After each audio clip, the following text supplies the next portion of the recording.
बार दोहरा रहे हैं कि जो मोहम्मद रसूलुल्लाह ने कहा बस वही सच है। दुनिया की कोई ताकत किसी ईमान वाले की रगों से रसूलुल्लाह का हुक्म नहीं निकाल सकती। इत्तबा इसको कहते हैं। इत्तबा अपने अमल से तैयार की जाती। उमर रज़ियल्लाहु ताला अन्हु खलीफा बने, मस्जिद नबवी की भी तोसी हुई। हजरत अब्बास का घर मस्जिद नबवी के साथ था।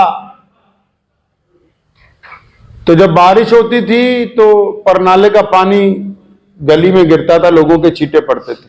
पुरानी छतें आपने शायद देखी हो, हमने देखी अपने घरों में। उनको मिट्टी से लेपा जाता था, बीच में तूड़ी डाल के। पुराने दौर में जो छतें बनती थी, जब बारिश होती थी तो मिट्टी गारा सारा कुछ ही गली में आता था।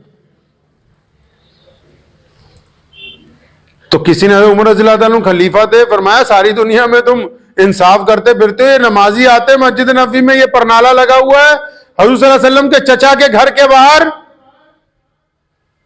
और ये सारे छींटे हमें पड़ते हैं। तो अब्बास रज़ियल्लाहु ताला अन्हु गए हुए थे कहीं, हजरत उमर रज़ियल्लाहु अन्हु पहुंचे उनके घर, ऊंटनी पे बैठे हुए थे, और वो परनाला उखाड़ दिया हाथ से। फरमाया, हजरत अब्बास को बोलना कि छत के 4 कोने होते हैं, कहीं भी लगा लें। अब्बास रज़ियल्लाहु ताला अन्हु बाहर से वापस आए, किसी ने आके बताया कि हजरत वो अमीरुल मोमिनीन ने आपके घर का परनाला उखाड़ दिया। तो मुस्कुराए, फरमाया कोई बात नहीं, अभी आएगा खुद लगा के जाएगा। फरमाया अभी आएगा खुद लगा के जाएगा। उमर का फैसला, जिसने बादशाहों को इसलिए सजा दी कि तुमने गुलाम के थप्पड़ क्यों मारा, जिसने अपने बेटे के दुर्रे लगवाए हों, जिसने और खालिद इब्न वलीद और बड़े बड़े मुजाहिदीन जिन्होंने पूरी दुनिया को फतेह किया, जरा सी बात के ऊपर उनको नोटिस भेजा हो, जिससे कैसरो किसरा के बादशाह थर्राते हो, जो 65 लाख मुरब्बा मील का अकेला हुक्मरान हो, जिसके सामने कोई दम नहीं मारता। अब्बास ने फरमाया कोई बात नहीं, अभी उमर आएगा खुद लगा के जाएगा इस परनाले को। सुनने वाला भी बड़ा हैरान हुआ, अच्छा उमर आएंगे? उनके सामने तो जल्दी कोई बोलता नहीं है, वो मुसलमानों के जाओ जलाल वाले खलीफा हैं। मस्जिद नबी में गए, नमाज पढ़ी, उमर रज़ियल्लाहु ताला ने खुद ही बात छेड़ दी। जैसे हजरत अब्बास बोले, फरमाया हजरत आपसे तो ये तवक्को नहीं थी, आपसे तो ऐसी तवक्को नहीं थी कि घर की छत के 4 कोने होते हैं, आपने परनाला उस तरफ लगवाया, अब जिस तरफ से मस्जिद नबी में लोग आते हैं। अब्बास रज़ियल्लाहु ने फरमाया हाँ उमर, बात तो तुम्हारी भी ठीक है। अब क्योंकि ये सड़क बड़ी बन गई, रास्ते बड़े हो गए, अब इधर से लोग आने लगते, जरूरत थी तुमने उखाड़ दिया, अच्छी बात है।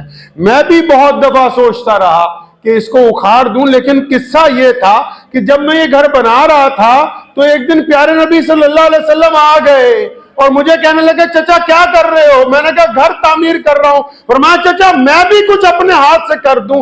तो ये परनाला नबी अकरम सल्लल्लाहु अलैहि वसल्लम ने ये पतनाला अपने हाथ से लगाया, इसलिए मैं तो जब से यही सोचता रहा कि आका के हाथ से लगा है, इसको उखाड़ूं या ना उखाड़ूं। उमर ने जब ये बात सुनी उठ के खड़े हुए, रोने लगे। फरमाया हजरत पहले क्यों नहीं बताया? छींटे पड़ते हैं, पड़ते रहे, हमारे लिए तो मोहम्मद रसूलुल्लाह की इत्तबा फर्ज है। ऊंट पर बैठ के गए थे परनाला उखाड़ने, लेकिन अब खुद गए, अपने कंधों पर अमीरुल मोमिनीन ने हजरत अब्बास को खड़ा किया और उस परनाले को वापस उसी जगह लगाया। फरमाया जो मोहम्मद रसूलुल्लाह ने कर दिया उसको तब्दील नहीं किया जा सकता। जो बात नबी अलैहिस्सलातु वस्सलाम ने कर दी, उमर ने कहा ना एक दिन, उमर रज़ियल्लाहु ताला जुमे को खुतबा देने लगे। हसन हुसैन रज़ियल्लाहु ताला अन्हु की उम्र बहुत ज्यादा नहीं थी जब नबी अलैहिस्सलाम का इंतकाल हुआ। हसन हुसैन रज़ियल्लाहु ताला अन्हु नौजवान थे, आए और देखा इतने भी नौखेज थे, देखा खुतबा दे रहे हैं, अपने नाना की याद आ गई। फरमाया नीचे उतरो मेरे नाना के मेंबर से। उमर रज़ियल्लाहु ताला अन्हु फौरन नीचे उतरे। फरमाया शहजादे, फरमाया तुम अपने नाना के मेंबर पे जाके खुतबा दो। फरमाया मेरे तो नाना का कोई मेंबर ही नहीं है। फरमाया अच्छा नहीं है तो फिर कोई बात नहीं, हमारे नाना के मेंबर पे खड़े हो जाओ। इसको इत्तबा कहते हैं। इसके रसूल इस तरह का होता है। एक दिन शिखर दोपहर समझते हैं, दोपहर के 2-2:30 बजे जब तेज आंधी चलती है, रेत की जब गर्मी शिद्दत के साथ होती है, उस वक्त में हजरत उमर रज़ियल्लाहु अन्हु ने कैबिनेट की मीटिंग बुलाई और सबको बुला के क्या कहते हैं, फरमाया जब मैं छोटा था मेरे बाप ने कहा कि इन 5 ऊंटों को लाइन में लगाओ। मैंने ऊंटों को लाइन में लगाया, जब पहला ऊंट खड़ा किया तो दूसरा हिल गया, दूसरे को खड़ा किया 5वां हिल गया, 5वां दुरुस्त किया, तीसरा निकल गया। तो मेरे अब्बा ने जोर से चपत लगाई कि उमर तेरे से 5 ऊंट लाइन में नहीं लगाए जाते। पर मैं आज मैं इतने बड़ी जमीन का अमीरुल मोमिनीन हूं, ये मेरी औकात की बात नहीं, ये तो मोहम्मद रसूलुल्लाह ने अता फरमाया। नबी अलैहिस्सलातु वस्सलाम ने कहा ना जंग के मौके पे, फरमाया लाओ अपने घर घर से जो जो माल है लेके आओ। तमाम सहाबा लेके आए और जब अबू बकर आए ना, जब अबू बकर आए तो हजरत मोहम्मद रसूलुल्लाह को जिब्रील ने पहले आके बता दिया। जिब्रील जब आए फरमाया अस्सलामु अलैकुम या रसूलुल्लाह। नबी अलैहिस्सलाम ने देखा जिब्रील ये टाट के कपड़े क्यों पहने। जिब्रील को रसूलुल्लाह ने पूछा ये टाट के कपड़े क्यों पहने। फरमाया या रसूलुल्लाह आपका जो दोस्त है ना अबू बकर, जब आपने कहा कि अपने माल लेके आओ घर से तो सारा कुछ ही ले आया, और जब चलने लगा तो उनका लिबास कीमती था वो भी माले गनीमत में दे दिया, टाट पहन लिए। जब अबू बकर ने टाट पहना, अल्लाह ने हुक्म दिया कि आज सारे फरिश्ते टाट पहनो, और अल्लाह चाहते हैं कि आप अबू बकर से पूछें कि अबू बकर अल्लाह से राजी है। अल्लाह ने सलाम भेजा है इसे। अब हजरत अबू बकर जब आए तो रसूलुल्लाह ने क्या पूछा, पता है मामला, पता है रसूलुल्लाह सल्लल्लाहु अलैहि वसल्लम को सारा। फिर भी हजरत अबू बकर से पूछा, अबू बकर क्या लेके आए। उमर भी मौजूद है, उमर क्या लाए। उस्मान भी मौजूद है, क्या लाए या रसूलुल्लाह। इतने सौ ऊंट, इतने सौ अनाज की बोरियां। उमर से पूछा या रसूलुल्लाह जितना कुल सरमाया है। अरे उमर ने फरमाया या रसूलुल्लाह जितना कुल सरमाया, सारी जायदाद, सारे जानवर, सारे अनाज, सारे गुलाम। फरमाया या रसूलुल्लाह कुल सरमाए का आधा आधा कर दिया, आधा आपके लिए ले आया हूं, आपने मांगा है, आधा घर वालों के लिए छोड़ आया हूं। और हजरत उमर सोच रहे थे, फरमाते हैं कि मैं सोचे आज अगे निकल जाना है, आज अगे निकल जाना मित्रा ने। इतना ज्यादा माल लाए, हर चीज आधी आधी कर दी। पर मैं आज देखते हैं अबू बकर क्या लेके आते हैं। तो जब उमर से पूछने के बाद रसूलुल्लाह ने हजरत अबू बकर से पूछा कि अबू बकर आप क्या लेके आए। फरमाया या रसूलुल्लाह जितना कुछ था, जितनी जायदाद थी, जितने जानवर थे, जितना माल था, जितने कपड़े थे, जितने गुलाम थे, जितना अनाज था, या रसूलुल्लाह सबका सब, सारा कुछ 100% या रसूलुल्लाह आपकी खिदमत के अंदर पेश है। और फरमाया घर के लिए क्या छोड़ के आए हो। कुर्बान जाऊं अबू बकर पर। और फरमाया या रसूलुल्लाह घर वालों के लिए अल्लाह और उसके रसूल को छोड़ के आया। घर वालों के लिए अल्लाह और उसके रसूल का नाम काफी है। मोहम्मद रसूलुल्लाह सल्लल्लाहु अलैहि वसल्लम के आशिकों ने तारीख तय की है। आज पूरी दुनिया में इस्लाम इसीलिए कायम है। मैं अक्सर बताया करता हूं, ये मसाजिद, ये बड़े बड़े लोग उम्रा करने जाते हैं, ये बड़े बड़ी दीनी तहरीकें, ये सब बात की बातें हैं। जब तक रसूलुल्लाह से इश्क जो है वो जुनून की हद तक कायम रहेगा, इस्लाम दुनिया का सबसे बड़ा दीन बना रहेगा। क्योंकि इश्क ही तो है जिसने हमें कलमा ला इलाहा इल्लल्लाह मुहम्मदुर रसूलुल्लाह। कई लोग, कई गैर मुस्लिम दोस्त भी कई बार ताना मार देते हैं कि तुम कौन सा पैदाइशी मुसलमान हो। मान भी लेते हैं इस बात को। हमारे पास तो सरमाया नहीं था, हमारे पास तो इज्जत नहीं थी। दुनिया की तारीख उठाओ ना जी, 1000 साल 2000 साल पीछे जाओ, आओ मक्के की धरती पे जाओ। कौन है जो बिलाल को ये कह सकता है कि तू भी बैतुल्लाह में चला जा। लोग कहते हैं काला है, हबशी है, ये नहीं जाएगा अंदर। कौन है जो कह सकता है कि उसामा और अबू बकर सिद्दीक एक थाली में खा ले। लोग कहते नहीं, उसामा गुलाम है, काला है, इसकी क्या हिम्मत हो सकती है कि एक बिल्कुल खूबसूरत आदमी के साथ बैठ के खाना खा ले। हमारी औकात क्या है, हमारी हैसियत क्या है। पूरी दुनिया में अल्लाह तबारक व तआला ने जो मुसलमानों को इज्जत अता फरमाई। हमारे पल्ले क्या था? मोहम्मद रसूलुल्लाह से पहले कुछ भी नहीं। दुनिया ने हमें इंसान मानने से इनकार किया। हमारे पास तो जो इज्जतें हैं, हमारे पास जो मोहब्बतें हैं, हमारे पास दुनिया को देने के लिए जो प्यार है, हमारे पास जो लोगों को बराबरी का पैगाम है, हम जो गरीबों की मदद के लिए खड़े, हम जो जालिम के सामने पूरी कुव्वत के साथ खड़े होते, हम जो एक दूसरे के साथ कंधे से कंधा मिला के चलते, हम जो हर एक दर्दमंद के साथ उसका दर्द बांटते हैं, हम जो इकट्ठे होकर अल्लाह के आगे सर्वसुजूद होते हैं, ये सब मोहम्मद रसूलुल्लाह सल्लल्लाहु अलैहि वसल्लम का सदका है, उसके अलावा कुछ नहीं है।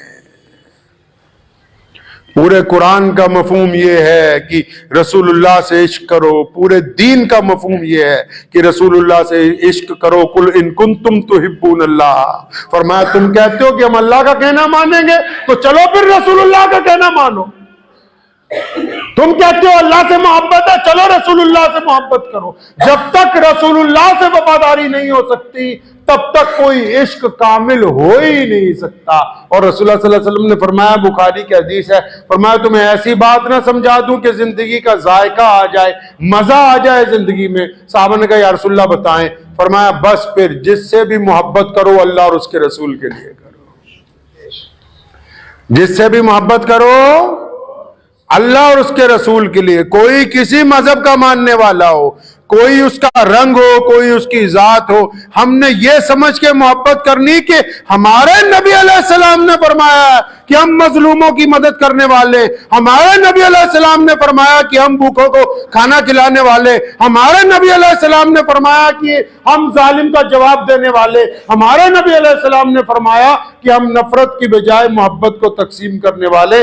जो अमल करें वो इस नियत से करें कि हम मोहम्मद रसूलुल्लाह सल्लल्लाहु अलैहि वसल्लम और अल्लाह की रजा के लिए। अगर इस नियत के साथ करेंगे, हमेशा याद रखें अल्लाह दिलों में जानता है इश्क को। इश्क क्या है? रसूलुल्लाह से इश्क क्या है? रिश्वत के पैसे सामने पड़े हों, लेने भी आसान हो, हराम के पैसे सामने पड़े हों, लेने भी आसान हो, जिना की तैयारी हो, करना भी आसान हो, ठगी मारने की तैयारी हो, करनी भी आसान हो, बदकारी का इरादा हो और करने का मौका भी हो,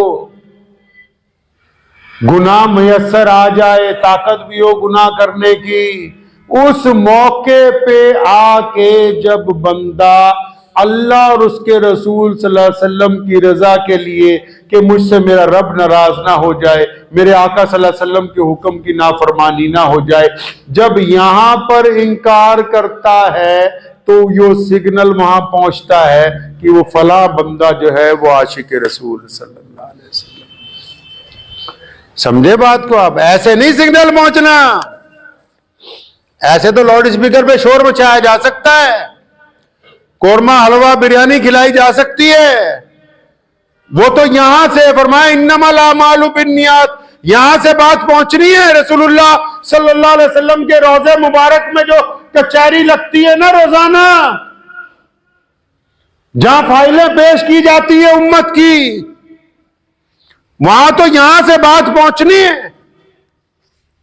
तो पहले अपने किरदार को मजबूत कीजिए। सहाबा किराम रज़ी अल्लाह ताला अन्हु का किरदार जो था वो ऐसा था, अल्लाह तबारक व तआला ने उनको कह दिया रज़ी अल्लाह अन्हुम व रज़ू अन, फरमाया या रसूलल्लाह इनको बताओ कि मैं इनसे राजी हूं क्योंकि ये मुझसे राजी हो गए।